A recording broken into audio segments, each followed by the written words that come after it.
Hi, I'm Terry Naturally, And I'm Dr. Lynn Wagner. and I have over 50 years of experience and knowledge in health and nutrition.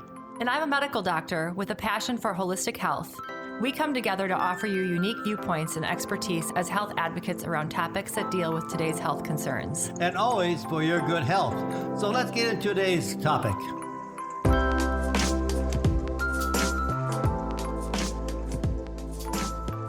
Well, good morning again. Good morning. Good to see you. Hey, this is such a great life. Isn't it wonderful to be alive? It's amazing. And I'm honestly so happy that I have gotten to know you. So this is fun. Well, that's very mutual. Definitely. It's a fun part of life. So Yes. I'm glad we do this together. Absolutely. I love it. So today we're talking about stress and resiliency, Yes. which I've touched a lot on that in my own personal forums, especially with the pandemic, because Yep. I was trying to hammer in how important it was for people's immune system to check their stress and their resiliency. And actually, because of what they've done to lock down and all the things they've done, they created a lot more stress than what they should have. They made it a lot worse. Made it a lot worse. And I would say to this day, everyone talks about the vaccines and getting rid of the virus and locking down and the masking, and still no one is talking about the most important thing, which is the health of your body and its resiliency. Right. Right? Right. So, what are your thoughts on building optimum resiliency? Well, first of all, stress is a killer. A killer. And it depends on, the degree of stress. And otherwise, stress can be good for us too. Because if we have stress, we're going to work harder to accomplish things. Mm-hmm. So anything that's under stress actually grows stronger if they know how to handle the stress. Right. And if you don't let it get too out of hand. Yes. And too strong. Right. You have to know when to seek help if they don't know how to handle it themselves. Mm-hmm. But, for me, I just, I don't feel that stress bothers me. I've gotten to be so accustomed to stress. In fact, bad things have happened to me in my life. Mm-hmm. Not everything works out the way I want, always. Sometimes I feel that, when I expect God to come, he doesn't come. Mm-hmm. But then God comes never too late. And so... And sometimes in mysterious ways. My stress reliever, my big stress reliever is I read the Bible. Mm-hmm. And I gained a lot from the Bible that, all things happen for good to those who love the Lord. And so when something happens to me, I said, okay, God has something else in plan for me. I'll wait. And it happens.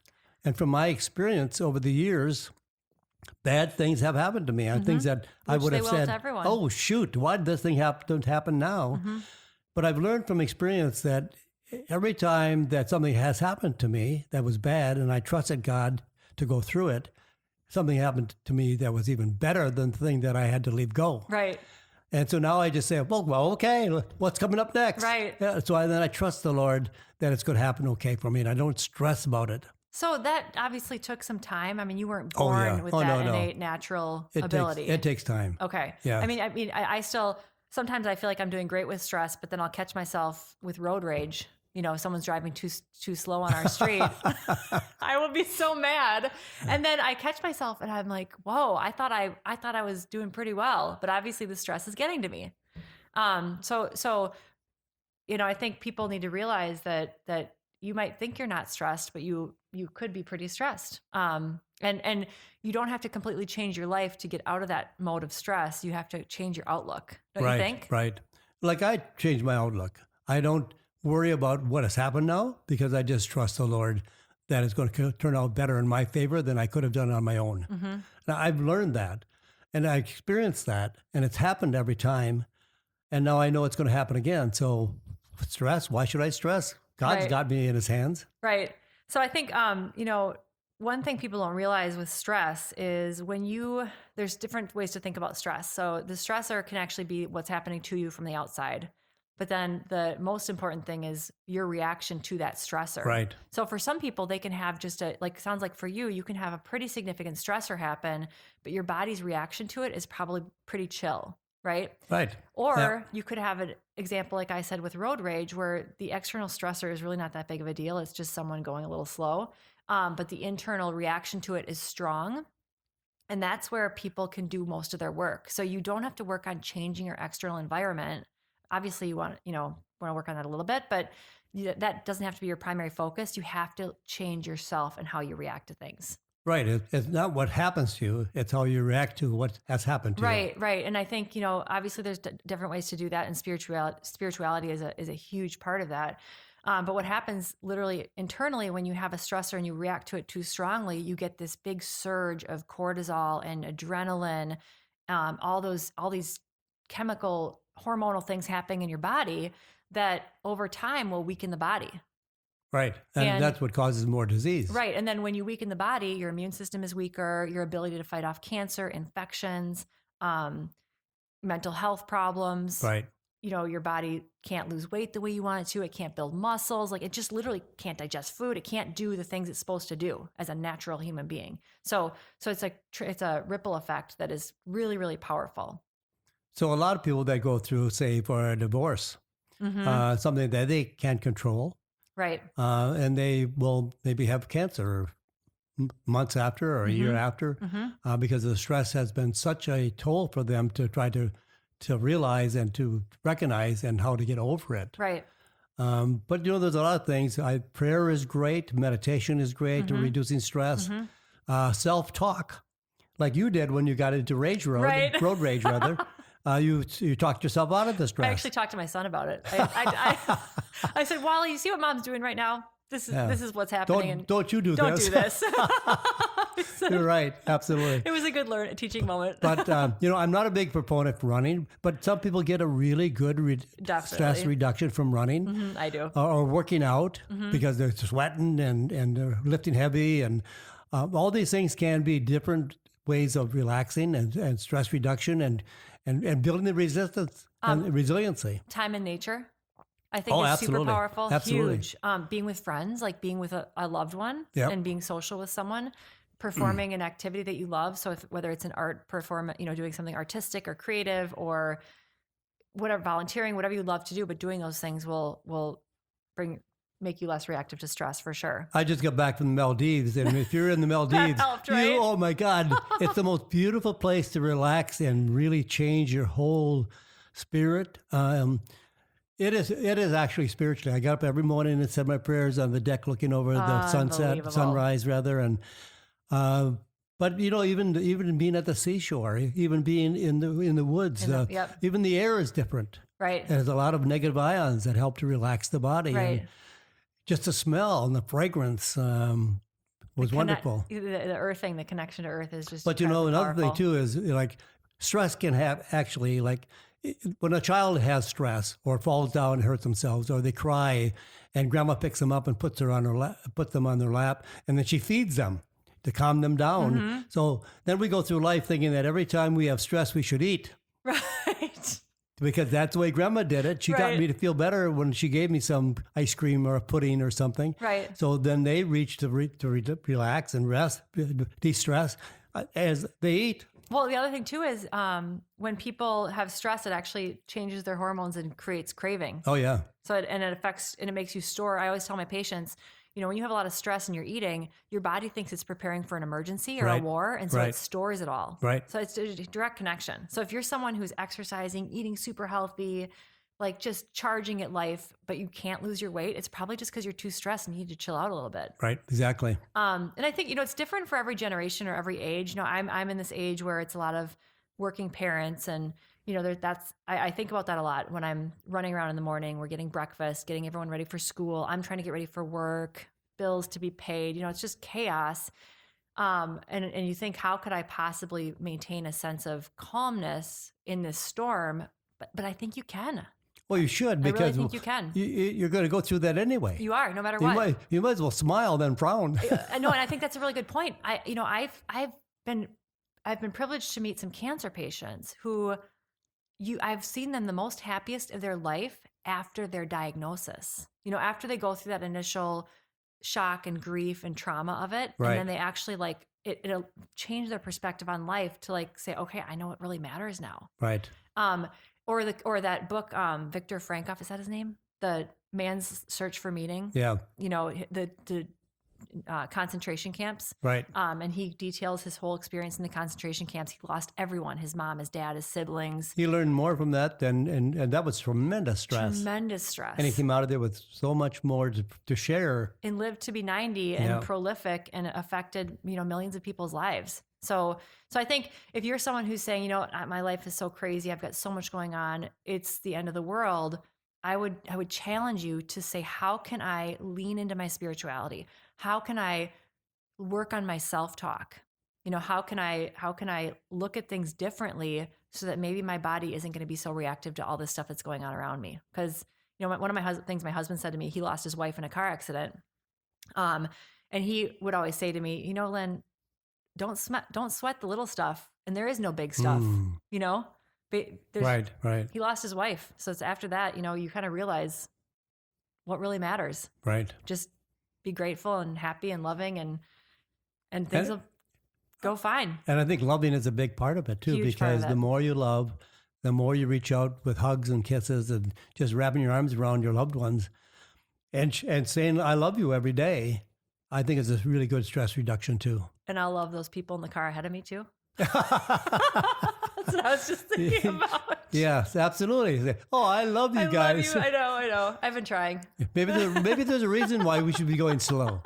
I agree. Yeah. I agree. I was going down the street the other day and I was doing maybe 5 or 6 miles over the speed limit. Right. I was probably trailing you and being mad at me. Yep. But a woman went by me like I was standing still. Yes. And I said, where is the justice? I wish a police car would pull out. I know.